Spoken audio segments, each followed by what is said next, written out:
বিসমিল্লাহির রহমানির রহিম। আলহামদুলিল্লাহ। বাংলাদেশে ইসলাম আগমনের ইতিহাসের খোঁজে ১০০টি ঐতিহাসিক মসজিদ ভ্রমণের নিয়তে ১৪/৮/২০২৬ তারিখ আমার ৮৭তম মসজিদ ভ্রমণ।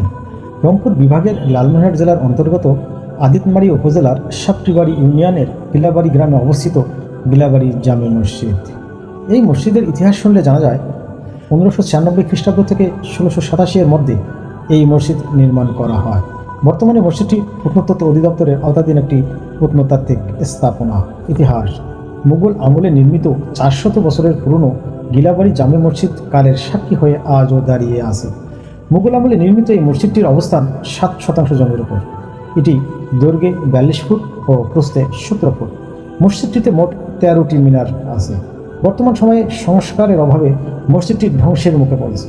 তবে স্থানীয় প্রবীণ ব্যক্তি জানান, তিনি নিজ উদ্যোগে ব্যক্তিগতভাবে মসজিদটি কিছুটা সংস্কার করেছেন। তিনি আরও জানান, প্রত্নতত্ত্ব অধিদপ্তরের নিষেধ থাকায় তারা মূল মসজিদটি ব্যাপকভাবে সংস্কার করতে পারছেন না। এই মসজিদটা সংস্কারের ব্যাপারে আপনারা কোনো স্থানীয়ভাবে উদ্যোগ গ্রহণ করেছেন? আমরা এমনি নিজের ব্যক্তিগতভাবে যার যেরকম সমস্যা সেই হিসেবে করছিলাম। আমি দুইবার করছিলাম, দুইবার আপনি গেটটাও করছি, ভাঙচিটাও করছি, ব্যক্তিগতভাবে আপনি আমার আল্লাহ দিছে করছি। জি, জি, জি। পাইনি। জি জি, ধন্যবাদ আপনাকে। আপনাদের এরকম কোনো উদ্যোগ এলাকাবাসীর আছে কিনা? এলাকাবাড়ি সবাই ছিল। জি জি। এখন মোটামুটি এখানে একটা কিছু রাজনীতি ঢুকছিল, রাজনীতি কিছু ছিল। ১৯ সালে আমি হজ করে যাচ্ছি, জি। আসার পর আমাকে হাজি করিয়ে এই যে ভাঙার পরিকল্পনা, মসজিদটাকে ভাঙার পরিকল্পনা, ভাঙবে। আচ্ছা, তার মানে এটা ভাঙার পর এরা সরে যাবে, সরিয়ে যাবে। তা ওরা আলাদা হয় এইরকম। আমরা যখন বুঝতে পারলাম জি। ওরা মডেল মসজিদ করবে এখানে। বলেন, জেলায় হয় মডেল মসজিদ, উপজেলায় হয় মডেল মসজিদ। গ্রামে কোনো দিন যে ৫০ জন ৬০ জনের জন্য মডেল মসজিদ হয় না না। আমি আর এখানে কয়েকজন। আর ওয়াসি নামাজি তো নাই। যারা আমাদের বাপ-দাদা যারা মসজিদ করছে তারা আমরা এই অঞ্চলে প্রাচীন বসতি ছিল। হ্যাঁ।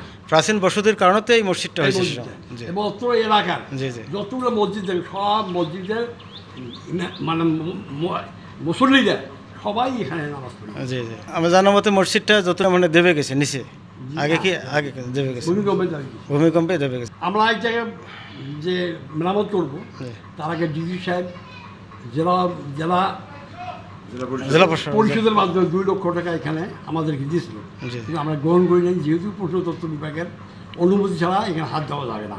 ওনারা বলছে যে এখানে যেভাবে আছে এইভাবে দেখবে, আমরা এটার ব্যবস্থা নেব। আচ্ছা, ধন্যবাদ আপনাদের। ঐতিহাসিক এই মসজিদটি রক্ষায় স্থানীয় প্রশাসনের হস্তক্ষেপ কামনা করছে এলাকাবাসী। ধর্মপ্রাণ মুসলমানগণ এখনও নিয়মিতভাবে ৫ ওয়াক্ত নামাজ জামায়াতের সঙ্গে আদায় করতে মসজিদে আসছেন। ধারণা করা হয় মসজিদটি ১৫৯৬ থেকে ১৬৮৭ সালে মুঘল রাজত্বের সময় নির্মিত হয়েছে। কে এই মসজিদটি নির্মাণ করেছে তার সঠিক কোনো তথ্য খুঁজে পাওয়া যায়নি। গ্রামটি একসময় খুব সমৃদ্ধশালী ছিল, এই মসজিদটি তাই প্রমাণ করে। মসজিদের প্রবেশদ্বারের পাশে পাকা একটি কূপ রয়েছে। কূপটি হতে মুসল্লিদের অজুর পানি সরবরাহ করা হতো। গ্রামের এক বয়স্ক ব্যক্তি জানান, একসময় এই কূপ আশেপাশের ১০ গ্রামের বিশুদ্ধ খাবার পানি ও দৈনন্দিন কাজের পানির চাহিদা মেটাত। এই মসজিদ প্রাঙ্গণে ইন্দ্রা বা কূপকে রংপুরের আঞ্চলিক ভাষায় চুয়া বলা হয়ে থাকে। প্রতিদিন দূর দূরান্ত থেকে মানুষ এসে মসজিদটি দেখেন, মসজিদে নামাজ আদায় করেন। এই মসজিদের ভিতরের অংশে ২ কাতারে মোট ৪০ জন মুসল্লি একসঙ্গে জামাতে দাঁড়িয়ে নামাজ আদায় করতে পারেন। তবে বারান্দাসহ মোট ১০০ জন মুসল্লি একসঙ্গে নামাজ আদায় করতে পারেন।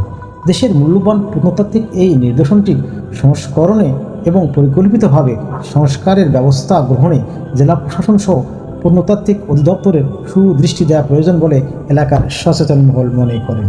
আজ এ পর্যন্তই। আল্লাহ হাফেজ।